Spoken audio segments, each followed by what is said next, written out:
tamilcinemanew.in.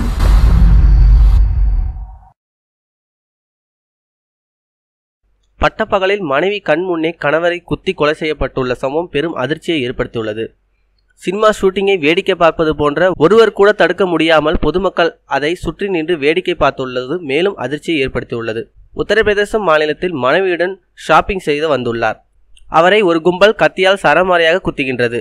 அவர் கடைக்குள் ஓடி தப்பி முயன்ற பொழுது கடையில் இருப்பவர்கள் அவரை வெளியே துரத்தி விடுகிறார்கள். கணவரை குத்தி கொல்லப்படுவதை பொதுமக்கள் வேடிக்கை பார்க்கிறார்களே என மனைவி கணவரை காப்பாற்ற போராடுகிறார். இதில் அவருக்கும் காயங்கள் ஏற்படுகிறது. இது அனைத்தும் அங்கிருந்த சிசிடிவி கேமராவில் பதிவாகி உள்ளது. 4 மாதங்களுக்கு முன்பு கொடுத்த கடனை திருப்பி கேட்டதால் கடன் வாங்கியவர் ரவுடியை வைத்து கொலை செய்துள்ளதாக தகவல் வெளியாகி உள்ளது. அந்த வீடியோவை காண கீழே உள்ள லிங்கை கிளிக் செய்யவும். மேலும் இதுபோல செய்திகளுக்கு லைக் மற்றும் சப்ஸ்கிரைப் செய்யவும்.